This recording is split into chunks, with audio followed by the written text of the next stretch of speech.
Yes guys, it's time to talk about the best and the worst in cycling.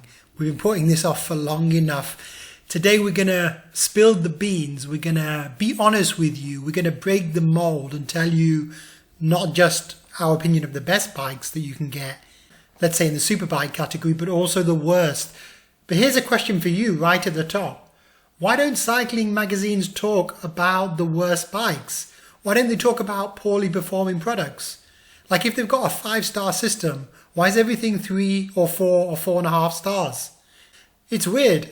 And why do they always say we test rode this bike and it was super fast? It felt faster than anything we've ever rode. I claimed loads of PRs. I got 3 easy KOMs. Like I can feel it's so much faster than anything else.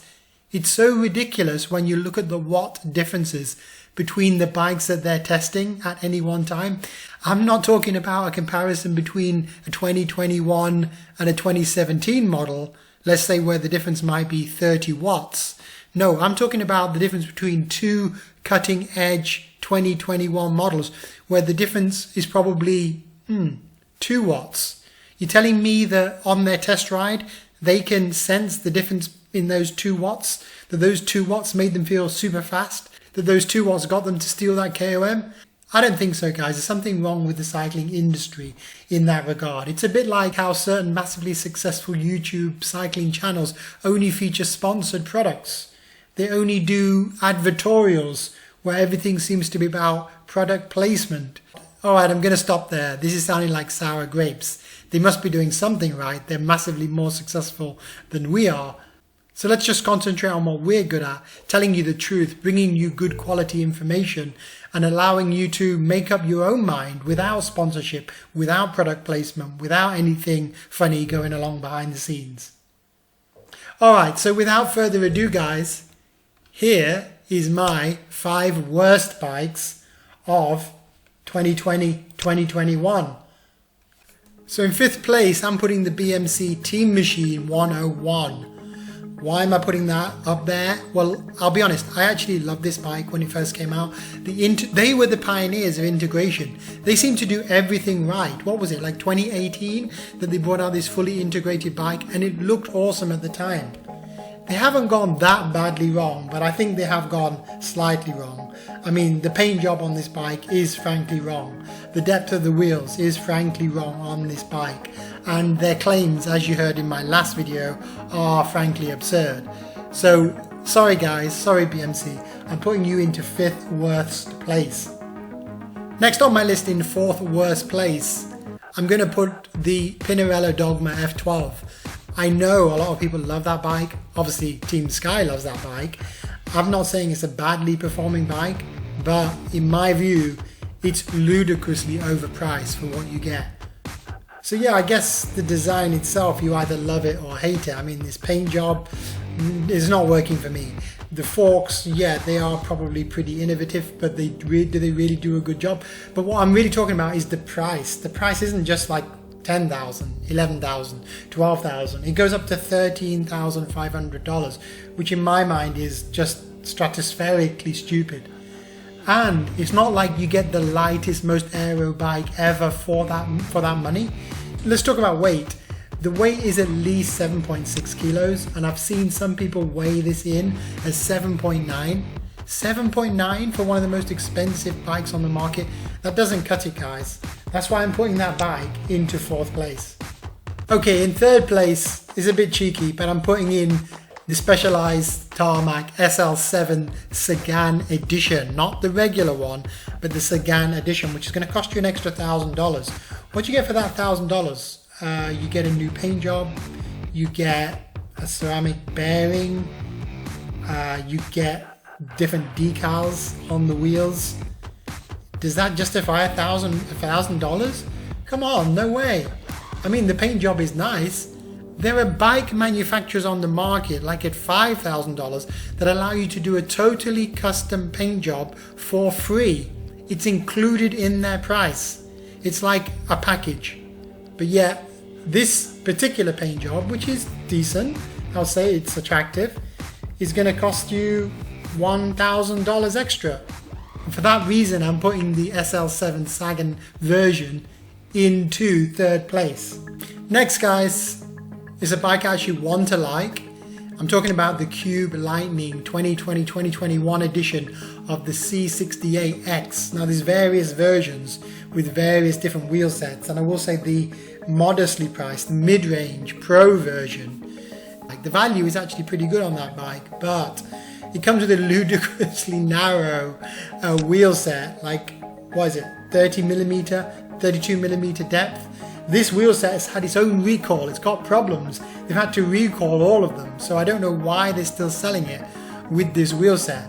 And to be honest, this frame design is not working for me. It's ugly. I'm not saying it doesn't necessarily work in the lab, in the wind tunnel, but it's just full of so many odd angles. And also the seat tube, like it's not fully aero, but it's not fully not aero. It's all over the place, this bike design. This frame is not really working. Now, and maybe all these things are cosmetic, but I think they could have done a much better job. Just like they did on their TT bike, by the way. The TT version is really nice. So, you know, what gives? Alright guys, we're up to number 1 now, and this is going to surprise a lot of people. I'm talking about the Cervelo S5. Now, again, I really like this bike on the launch. I really like the handlebar design. I think there's a lot of innovations in this bike. But did they take the innovations too far? I'm not marking this down for cosmetic reasons, for weight, or even for price. No, I'm marking this down for a fundamental design flaw in the steering mechanism. And this is not my find, this is not new. Lucia Technic is the one that's exposed it. He's done a really good job on his channel. Check out Cervelo Design Fail.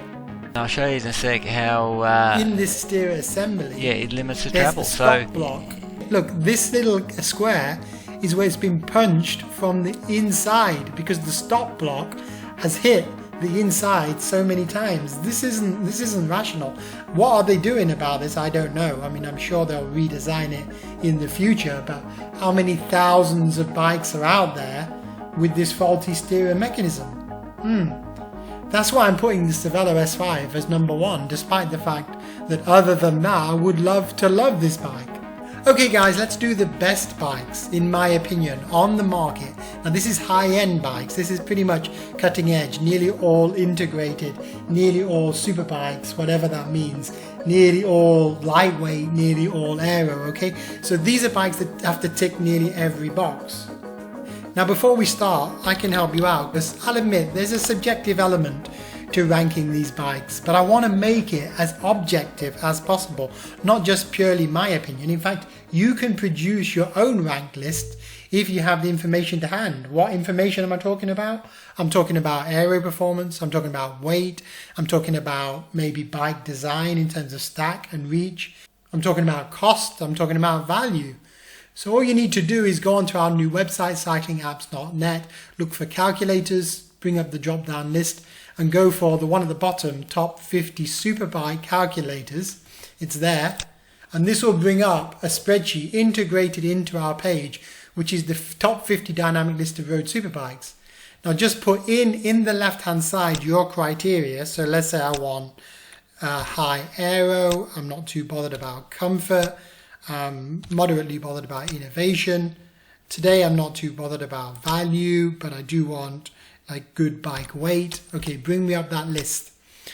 So it will then rank from its database, weighing each of these factors in each column, and it will tell you the scores in each column with the actual bike title, the actual bike weight, the actual bike price in dollars, pounds or euros, and the wheel set, so you can see the depth that it's supplied with, like what is your top rank choice. But this is one of the first times I'm giving you totally free access to this sheet.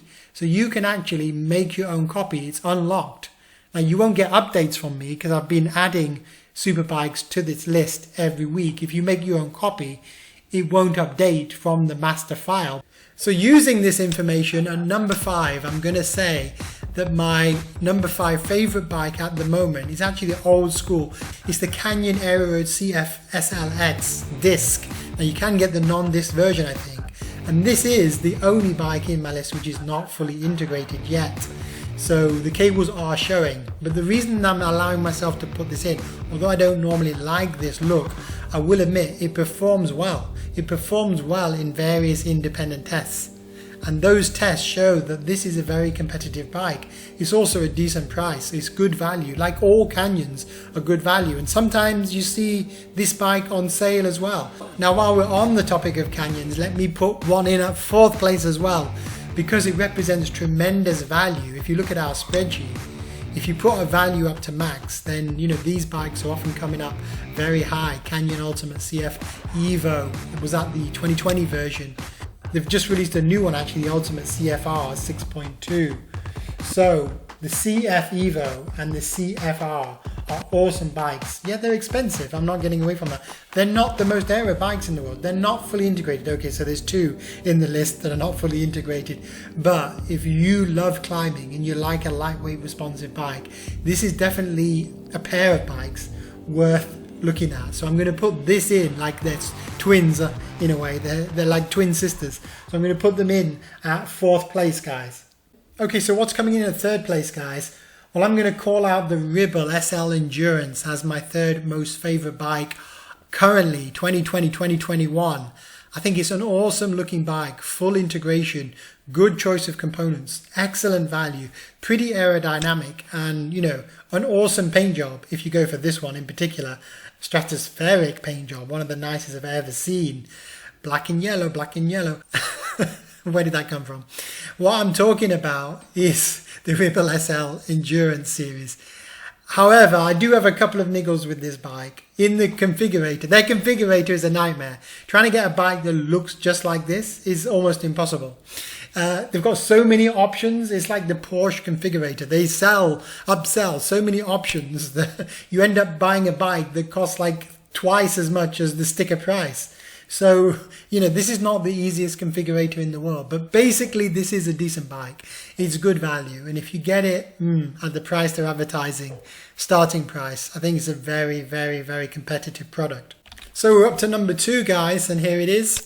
My number 2 choice, my 2nd favorite bike of the year is this brand new Rose Reveal, the carbon version. Now there is an aluminium version, which is not too bad. And I think the price is very decent for this bike. It's called the Rose Reveal 6 disc. It's an upgrade of their historical 6. I think almost everything is good about this bike in terms of choice of components, wheel set, comfort. In fact, I can only find 2 little things. I think it's not the most aero bike in the world. So if you want an out and out aero bike, it's not going to do that well in the winter. I have to admit that. But not everyone is going fast all the time. Some people want a long distance machine or a climbing machine. The other thing is, if you look really closely at this area, I don't like the integration here. Like, it is integrated, but it could be better. I don't like that little trailing cable. I don't like this step down in the headset area. So that's what's keeping me from putting this bike even higher than 2nd place. Alright, I'm up to number 1 now, and I'm going to be super boring, guys.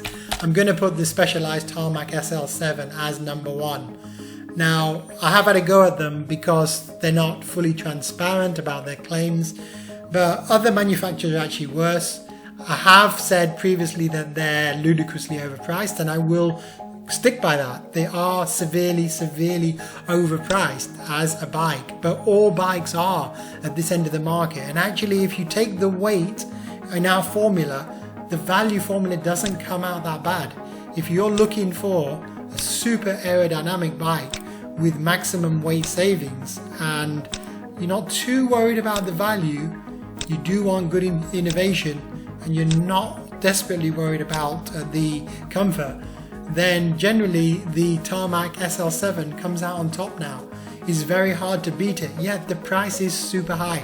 I'm not saying rush out and buy this bike. I'm not being paid by any manufacturer. I'm just saying, if price was no object, that's probably the bike I'd go for right now. Now, can you beat it by building up your own bike? Yes, you can. Can you build it by buying a second-hand bike? Yes, you can. Are there better value bikes lower in the marketplace? Of course, but I'm just reviewing high-end bikes today. So I feel I've got to justify it, but that's the way I see it, guys. Those are my top 5 bikes. I think it's a fair mixture. I'm not saying they're your top 5. Tell me what your favorite bike would be in the comments below. Okay, now I feel a little bit of criticism coming. Some of you are going to say, oh, this is entirely subjective, or I don't understand your formula, or I don't understand your mechanism. Look, I could go on about this all day in terms of how we measured the rim depth, how we measured the geometry, how we measured the stack and the reach on these bikes, how we scored them for integration, and how we did a composite score to measure the aerodynamics. But some of you are going to say, pah, not valid, pah, theoretical. And you know what, that's fair enough. But it's really hard. It's damn hard to find a wind tunnel test where all these kind of bikes, all these super bikes are lined up side by side and tested. But you know what? I've got two for you guys. Yeah, I've got a surprise. I've got two wind tunnel tests where they did it. And these are from German magazines, and thank heavens for these German magazines. So the first one is from Tarmac. What were the findings in the wind tunnel? In terms of aerodynamics, in fourth equal place with BMC Teammachine Specialized SL7. In third place, surprisingly, the Canyon Aeroroad CF SLX. In second place, the Factor 1. And in first place, Cervelo S5. Alright, so that's how Tarmac did it. But just last month, roadbike.de also released their list. And this is in like a second tier category, like the pro category, rather than like the high mod or S-Works versions. So this is one tier down from the top, but still very, very useful. But basically in terms of aerodynamic performance, in fifth place was the Madone. In fourth place was the BMC Teammachine. In third place was the Specialized Venge Pro. In second place was the Aeroroad, again a surprise, the CFSL version.